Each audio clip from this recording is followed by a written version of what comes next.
ಇನ್ನು ಕಾಂಗ್ರೆಸ್ ನಾಯಕರ ವಿರುದ್ಧ ಮಾನನಷ್ಟ ಮೊಕದ್ದಮೆಯನ್ನ ದಾಖಲಿಸಲಾಗಿತ್ತು. ಆ ವಿಚಾರವಾಗಿ ಈಗ ಸಚಿವ ಪ್ರಿಯಾಂಕ್ ಖರ್ಗೆ ಅವರಿಗೆ ನೋಟಿಸ್ ಅನ್ನ ನೀಡಲಾಗಿದೆಯಂತೆ. ಆರ್ಎಸ್ಎಸ್ ಬಗೆಗಿನ ಅವಹೇಳನಕಾರಿ ಪೋಸ್ಟ್ ಬಗ್ಗೆ ದೂರು ಮ್ಯಾಜಿಸ್ಟ್ರೇಟ್ ಕೋರ್ಟ್ನಲ್ಲಿ ದೂರು ದಾಖಲಾಗಿರುವುದು. ಸಚಿವರಾದ ಪ್ರಿಯಾಂಕ್ ಖರ್ಗೆ, ದಿನೇಶ್ ಗುಂಡೂರಾವ್, ಕಾಂಗ್ರೆಸ್ನ ಯುವ ನಾಯಕ ನಲಪಾಡ್ ವಿರುದ್ಧ ದೂರು ದಾಖಲಾಗಿದೆ. ಬಿಎನ್ಎಸ್ಎಸ್ ಕಾಯ್ದೆಯ ಸೆಕ್ಷನ್ 531 ಅಡಿ ದೂರು ದಾಖಲಾಗಿರುವುದು. ಮಾನನಷ್ಟ ಮೊಕದ್ದಮೆಯನ್ನ ದಾಖಲು ಮಾಡಿದ್ದಾರೆ. ಆರ್ಎಸ್ಎಸ್ ಬಗೆಗಿನ ಅವಹೇಳನಕಾರಿ ಪೋಸ್ಟ್ನ ವಿಚಾರವಾಗಿ ಈ ಕಾಂಗ್ರೆಸ್ ನಾಯಕರ ವಿರುದ್ಧ ಕಂಪ್ಲೇಂಟ್ ಆಗಿರುವುದು. ಸಚಿವರಾದ ಪ್ರಿಯಾಂಕ್ ಖರ್ಗೆ, ದಿನೇಶ್ ಗುಂಡೂರಾವ್, ಕಾಂಗ್ರೆಸ್ ಯುವ ನಾಯಕ ನಲಪಾಡ್ ವಿರುದ್ಧ ದೂರು ದಾಖಲಾಗಿರುವುದು. ಈಗ ಬಿಎನ್ಎಸ್ಎಸ್ ಕಾಯ್ದೆಯ ಸೆಕ್ಷನ್ 531 ಅಡಿ ಮಾನನಷ್ಟ ಮೊಕದ್ದಮೆ ದಾಖಲಾಗಿದೆ. ನಿಮ್ಮ ಸಂಜೆ ಆರ್ಎಸ್ಎಸ್ ನಲ್ಲಿ ಯಾರಿಗಾದ್ರೂ ತಿಳಿಸಿದ್ರ ನಿಮ್ಮ ದೊಡ್ಡವರಿಗೆ? ಖಂಡಿತವಾಗ್ಲೂ ನಮ್ಮ ಹಿರಿಯರ ಗಮನಕ್ಕೆ ನಾವು ತಂದಿನೇ ಇದನ್ನ ಕೋರ್ಟ್ ದಾಖಲು ಮಾಡಿರ್ತೀರಿ. ಮತ್ತೆ ಸಂಘಕ್ಕೆ 100 ವರ್ಷದ ಇತಿಹಾಸ ಇದೆ. ಸಂಘ ಸಾಮಾಜಿಕವಾಗಿ ಮತ್ತೆ ಶೈಕ್ಷಣಿಕವಾಗಿ ಸಮಾಜದ ಪರ ಸಿಕ್ಕಾಪಟ್ಟೆ ಒಳ್ಳೆ ಕೆಲಸ ಮಾಡ್ಕೊಂಡು ಬಂದಿದೆ ಅಂತ ಪ್ರತಿಯೊಬ್ಬರಿಗೂ ತಿಳಿದಿರೋ ವಿಚಾರನೆ. ಸಂಘದ ಕೆಲಸ ಅದು ಏನಂದ್ರೆ ಫ್ಲಡ್ ಸಂದರ್ಭದಲ್ಲಿ ಇರಬಹುದು, ಮತ್ತೆ ಕ್ಯಾನ್ಸರ್ ವಿರುದ್ಧ ಹೋರಾಟ ಮಾಡುವಂತ ಸಂದರ್ಭದಲ್ಲಿ ಇರಬಹುದು, ಮತ್ತೆ ರಕ್ತದಾನ ಮಾಡುವಂತ ವಿಚಾರ ಇರಬಹುದು. ಹಲವು ಸಮಾಜಮುಖಿ ಕೆಲಸದಲ್ಲಿ ಸಂಘ ಕಾರ್ಯಪ್ರವೃತ್ತರಾಗಿರ್ಬೇಕಾದ್ರೆ ಒಬ್ಬರು ರಾಜ್ಯದ ಸಚಿವರು, ವಿಶೇಷವಾಗಿ ಪ್ರಿಯಾಂಕ್ ಖರ್ಗೆ ಅವರು ಎಐಸಿಸಿ ಮಲ್ಲಿಕಾರ್ಜುನ್ ಖರ್ಗೆ ಅವರ ಪುತ್ರ, ಇವತ್ತು ಅವರು ಒಂದು ಟ್ವೀಟ್ ಆಗಿರ್ಬೋದು, ಒಂದು ಹೇಳಿಕೆ ಆಗಿರ್ಬೋದು, ಅದು ರಾಷ್ಟ್ರೀಯ ಮಟ್ಟಕ್ಕೆ ಚರ್ಚೆ ಆಗುತ್ತೆ. ಮತ್ತೆ ಕೇರಳದಲ್ಲಿ ಒಬ್ಬ ಟೆಕ್ಕಿ ಸೂಸೈಡ್ ಮಾಡ್ಕೋತಾನೆ, ಆ ಸಾವನ್ನ ನಮ್ಮ ಸಂಘದ ತಲೆ ಮೇಲೆ ಕಟ್ಟುವಂಥದ್ದು, ಇದೆಲ್ಲ ಸುಳ್ಳು ಪೋಸ್ಟ್ ಮಾಡಿರ್ತಾರೆ. ಜನಪ್ರತಿನಿಧಿ ಮತ್ತೆ ಸಮಾಜದಲ್ಲಿ ಒಂದು ಉನ್ನತ ಹುದ್ದೆಯಲ್ಲಿರುವಂತವರು ಸಾಮಾಜಿಕ ಜವಾಬ್ದಾರಿ ಇಟ್ಕೊಂಡು ಕೆಲವೊಂದು ಮಾಧ್ಯಮದಲ್ಲಿ ಹೇಳಿಕೆ ಆಗಿರ್ಬೋದು ಮತ್ತೆ ಟ್ವೀಟ್ ಆಗಿರ್ಬೋದು, ತುಂಬಾ ಸಾಮಾಜಿಕ ಜವಾಬ್ದಾರಿ ಅವರು ಸಾಮಾಜಿಕ ಜವಾಬ್ದಾರಿ ಇಟ್ಕೊಂಡು ಕೊಡಬೇಕಾಗುತ್ತೆ. ಏನಕ್ಕೆ ಅವ್ರು ಒಂದೊಂದು ಹೇಳಿಕೆ ಮತ್ತೆ ಟ್ವೀಟು ಸಹ ಸಮಾಜದಲ್ಲಿ ನೂರಾರು ಜನ ಗಮನಿಸ್ತಾ ಇರ್ತಾರೆ, ಅದು ಸತ್ಯ ಅಂತ ಅನ್ಕೋತಾರೆ. ಇವ್ರು ಸುಳ್ಳು ಟ್ವೀಟ್ ಮೇನ್ ಮಾಡಿರ್ತಾರೆ. ಇದ್ರ ವಿರುದ್ಧ ನಾನು ಅವ್ರಿಗೆ ಕಾನೂನು ರೀತಿಯಾಗಿ ನಾನು ಅವ್ರನ್ನ ಪಾಠ ಕಲಿಸಬೇಕು, ಕಾನೂನು ಮುಖಾಂತರನೇ ಅವ್ರಿಗೆ ಶಿಕ್ಷೆ ಆಗಬೇಕು ಅಂತ ನಾನು ಕೋರ್ಟ್ಗೆ ನಾನು ದೂರು ಕೊಟ್ಟಿದ್ದೆ. ಕೋರ್ಟು ಸಹ ಅದನ್ನು ಮನಗೊಂಡು ಇವತ್ತು ನೋಟಿಸ್ ಜಾರಿ ಮಾಡಿದ್ದಾರೆ. ಮುಂದೆನೂ ಸಹ ಯಾರು ಸಚಿವರು ಮತ್ತೆ ಕೆಲವು ಕಾಂಗ್ರೆಸ್ ನಾಯಕರು ಮತ್ತೆ ಯಾವುದೇ ವ್ಯಕ್ತಿ ಆಗಿರಲಿ ಸಂಘದ ಬಗ್ಗೆ ಸುಳ್ಳು ಆರೋಪ ಮಾಡುವಂತದ್ದು, ಸಂಘದ ಬಗ್ಗೆ ಸುಳ್ಳು ಟ್ವೀಟ್ ಮಾಡುವಂತದ್ದು, ಇದು ಅವರಿಗೆ ಬುದ್ಧಿ ಕಲಿಸುವಂತ ವಿಚಾರ ಆಗಿರಬೇಕು. ಹಾಗಾಗಿ ಕಾನೂನು ರೀತಿ ಹೋರಾಟ ಮಾಡೋದಕ್ಕೆ ನಾವು ಮುಂದಾಗಿದ್ದೀರಿ. ಎಸ್, ಇದು ತೇಜಸ್ ಗೌಡ ಅವರ ಮಾತಾಗಿದೆ. ಕಾನೂನು ಪ್ರಕಾರವಾಗಿ ಆರ್ಎಸ್ಎಸ್ ವಿರುದ್ಧವಾಗಿ ಅವಹೇಳನಕಾರಿ ನೀಡಿರುವಂತಹವರ ವಿರುದ್ಧವಾಗಿ ನಾವು ದೂರನ್ನ ಸಲ್ಲಿಕೆ ಮಾಡಿದ್ವಿ. ಈಗ ಅವರಿಗೆ ಎಲ್ಲರಿಗೂ ಕೂಡ ನೋಟಿಸ್ ಜಾರಿ ಆಗಿದೆ. ಇನ್ನು ಮುಂದೆ ಕಾನೂನಾತ್ಮಕವಾಗಿ ನಾವು ಹೋರಾಟವನ್ನು ಮಾಡ್ತೀವಿ ಅನ್ನುವಂತ ಮಾತನ್ನ ತೇಜಸ್ ಗೌಡ ಅವರು ಮಾತಾಡ್ತಿದ್ದಾರೆ. ಕ್ಯಾಮರಾ ಪರ್ಸನ್ ದೇವನಹಳ್ಳಿ ಮಂಜು ಜೊತೆ ರೆಹಮಾನ್ ಹೊಳಲು, ರಿಪಬ್ಲಿಕ್ ಕನ್ನಡ, ಬೆಂಗಳೂರು. ಇನ್ನು ಕಾಂಗ್ರೆಸ್ ನಾಯಕರ ವಿರುದ್ಧ ಮಾನನಷ್ಟ ಮೊಕದ್ದಮೆಯನ್ನ ದಾಖಲಿಸಲಾಗಿತ್ತು. ಆ ವಿಚಾರವಾಗಿ ಈಗ ಸಚಿವ ಪ್ರಿಯಾಂಕ್ ಖರ್ಗೆ ಅವರಿಗೆ ನೋಟಿಸ್ ಅನ್ನ ನೀಡಲಾಗಿದೆಯಂತೆ. ಆರ್ಎಸ್ಎಸ್ ಬಗೆಗಿನ ಅವಹೇಳನಕಾರಿ ಪೋಸ್ಟ್ ಬಗ್ಗೆ ದೂರು ಮ್ಯಾಜಿಸ್ಟ್ರೇಟ್ ಕೋರ್ಟ್ನಲ್ಲಿ ದೂರು ದಾಖಲಾಗಿರುವುದು. ಸಚಿವರಾದ ಪ್ರಿಯಾಂಕ್ ಖರ್ಗೆ, ದಿನೇಶ್ ಗುಂಡೂರಾವ್, ಕಾಂಗ್ರೆಸ್ನ ಯುವ ನಾಯಕ ನಲಪಾಡ್ ವಿರುದ್ಧ ದೂರು ದಾಖಲಾಗಿದೆ. ಬಿಎನ್ಎಸ್ಎಸ್ ಕಾಯ್ದೆಯ ಸೆಕ್ಷನ್ 531 ಅಡಿ ದೂರು ದಾಖಲಾಗಿರುವುದು. ಮಾನನಷ್ಟ ಮೊಕದ್ದಮೆಯನ್ನ ದಾಖಲು ಮಾಡಿದ್ದಾರೆ. ಆರ್ಎಸ್ಎಸ್ ಬಗೆಗಿನ ಅವಹೇಳನಕಾರಿ ಪೋಸ್ಟ್ನ ವಿಚಾರವಾಗಿ ಈ ಕಾಂಗ್ರೆಸ್ ನಾಯಕರ ವಿರುದ್ಧ ಕಂಪ್ಲೇಂಟ್ ಆಗಿರುವುದು. ಸಚಿವರಾದ ಪ್ರಿಯಾಂಕ್ ಖರ್ಗೆ, ದಿನೇಶ್ ಗುಂಡೂರಾವ್, ಕಾಂಗ್ರೆಸ್ ಯುವ ನಾಯಕ ನಲಪಾಡ್ ವಿರುದ್ಧ ದೂರು ದಾಖಲಾಗಿರುವುದು. ಈಗ ಬಿಎನ್ಎಸ್ಎಸ್ ಕಾಯ್ದೆಯ ಸೆಕ್ಷನ್ 531 ಅಡಿ ಮಾನನಷ್ಟ ಮೊಕದ್ದಮೆ ದಾಖಲಾಗಿದೆ. ನಿಮ್ಮ ಸಂಜೆ ಆರ್ಎಸ್ಎಸ್ ನಲ್ಲಿ ಯಾರಿಗಾದ್ರೂ ತಿಳಿಸಿದ್ರ ನಿಮ್ಮ ದೊಡ್ಡವರಿಗೆ? ಖಂಡಿತವಾಗ್ಲೂ ನಮ್ಮ ಹಿರಿಯರ ಗಮನಕ್ಕೆ ನಾವು ತಂದಿನೇ ಇದನ್ನ ಕೋರ್ಟ್ ದಾಖಲು ಮಾಡಿರ್ತೀರಿ. ಮತ್ತೆ ಸಂಘಕ್ಕೆ 100 ವರ್ಷದ ಇತಿಹಾಸ ಇದೆ.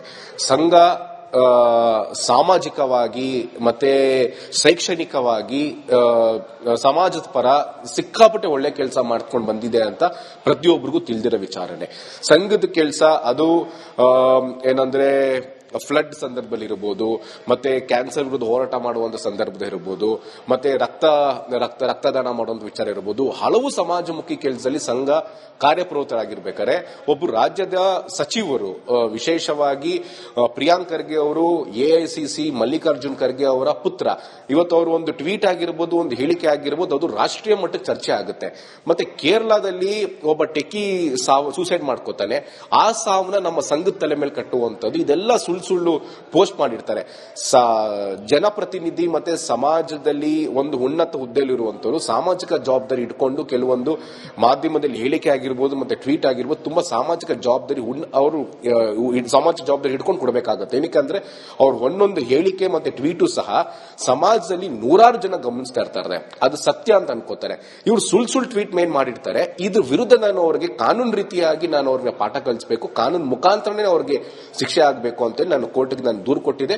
ಕೋರ್ಟು ಸಹ ಅದನ್ನು ಮನಗೊಂಡು ಇವತ್ತು ನೋಟಿಸ್ ಜಾರಿ ಮಾಡಿದ್ದಾರೆ.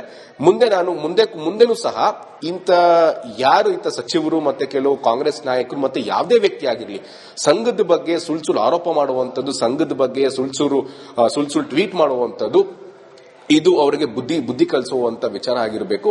ಹಾಗಾಗಿ ಕಾನೂನು ರೀತಿ ಹೋರಾಟ ಮಾಡೋದಕ್ಕೆ ನಾವು ಮುಂದಾಗಿದ್ದೀರಿ. ಎಸ್, ಇದು ತೇಜಸ್ ಗೌಡ ಅವರ ಮಾತಾಗಿದೆ. ಕಾನೂನು ಪ್ರಕಾರವಾಗಿ ಆರ್ಎಸ್ಎಸ್ ವಿರುದ್ಧವಾಗಿ ಅವಹೇಳನಕಾರಿ ನೀಡಿರುವಂತವರ ವಿರುದ್ಧವಾಗಿ ನಾವು ದೂರನ್ನ ಸಲ್ಲಿಕೆ ಮಾಡಿದ್ವಿ. ಈಗ ಅವರಿಗೆ ಎಲ್ಲರಿಗೂ ಕೂಡ ನೋಟಿಸ್ ಜಾರಿ ಆಗಿದೆ. ಇನ್ನು ಮುಂದೆ ಕಾನೂನಾತ್ಮಕವಾಗಿ ನಾವು ಹೋರಾಟವನ್ನು ಮಾಡ್ತೀವಿ ಅನ್ನುವಂತ ಮಾತನ್ನ ತೇಜಸ್ ಗೌಡ ಅವರು ಮಾತಾಡ್ತಿದ್ದಾರೆ. ಕ್ಯಾಮರಾ ಪರ್ಸನ್ ದೇವನಹಳ್ಳಿ ಮಂಜು ಜೊತೆ ರೆಹಮಾನ್ ಹೊಳಲು, ರಿಪಬ್ಲಿಕ್ ಕನ್ನಡ, ಬೆಂಗಳೂರು. ಇನ್ನು ಕಾಂಗ್ರೆಸ್ ನಾಯಕರ ವಿರುದ್ಧ ಮಾನನಷ್ಟ ಮೊಕದ್ದಮೆಯನ್ನ ದಾಖಲಿಸಲಾಗಿತ್ತು. ಆ ವಿಚಾರವಾಗಿ ಈಗ ಸಚಿವ ಪ್ರಿಯಾಂಕ್ ಖರ್ಗೆ ಅವರಿಗೆ ನೋಟಿಸ್ ಅನ್ನ ನೀಡಲಾಗಿದೆಯಂತೆ. ಆರ್ಎಸ್ಎಸ್ ಬಗೆಗಿನ ಅವಹೇಳನಕಾರಿ ಪೋಸ್ಟ್ ಬಗ್ಗೆ ದೂರು, ಮ್ಯಾಜಿಸ್ಟ್ರೇಟ್ ಕೋರ್ಟ್ನಲ್ಲಿ ದೂರು ದಾಖಲಾಗಿರುವುದು. ಸಚಿವರಾದ ಪ್ರಿಯಾಂಕ್ ಖರ್ಗೆ, ದಿನೇಶ್ ಗುಂಡೂರಾವ್, ಕಾಂಗ್ರೆಸ್ನ ಯುವ ನಾಯಕ ನಲಪಾಡ್ ವಿರುದ್ಧ ದೂರು ದಾಖಲಾಗಿದೆ. ಬಿಎನ್ಎಸ್ಎಸ್ ಕಾಯ್ದೆಯ ಸೆಕ್ಷನ್ 531 ಅಡಿ ದೂರು ದಾಖಲಾಗಿರುವುದು. ಮಾನನಷ್ಟ ಮೊಕದ್ದಮೆಯನ್ನ ದಾಖಲು ಮಾಡಿದ್ದಾರೆ. ಆರ್ಎಸ್ಎಸ್ ಬಗೆಗಿನ ಅವಹೇಳನಕಾರಿ ಪೋಸ್ಟ್ನ ವಿಚಾರವಾಗಿ ಈ ಕಾಂಗ್ರೆಸ್ ನಾಯಕರ ವಿರುದ್ಧ ಕಂಪ್ಲೇಂಟ್ ಆಗಿರುವುದು. ಸಚಿವರಾದ ಪ್ರಿಯಾಂಕ್ ಖರ್ಗೆ, ದಿನೇಶ್ ಗುಂಡೂರಾವ್, ಕಾಂಗ್ರೆಸ್ ಯುವ ನಾಯಕ ನಲಪಾಡ್ ವಿರುದ್ಧ ದೂರು ದಾಖಲಾಗಿರುವುದು. ಈಗ ಬಿಎನ್ಎಸ್ಎಸ್ ಕಾಯ್ದೆಯ ಸೆಕ್ಷನ್ 531 ಅಡಿ ಮಾನನಷ್ಟ ಮೊಕದ್ದಮೆ ದಾಖಲಾಗಿದೆ. ನಿಮ್ಮ ಸಂಜೆ ಆರ್ಎಸ್ಎಸ್ ನಲ್ಲಿ ಯಾರಿಗಾದ್ರೂ ತಿಳಿಸಿದ್ರ ನಿಮ್ಮ ದೊಡ್ಡವರಿಗೆ? ಖಂಡಿತವಾಗ್ಲೂ ನಮ್ಮ ಹಿರಿಯರ ಗಮನಕ್ಕೆ ನಾವು ತಂದಿನೇ ಇದನ್ನ ಕೋರ್ಟ್ ದಾಖಲು ಮಾಡಿರ್ತೀರಿ. ಮತ್ತೆ ಸಂಘಕ್ಕೆ 100 ವರ್ಷದ ಇತಿಹಾಸ ಇದೆ.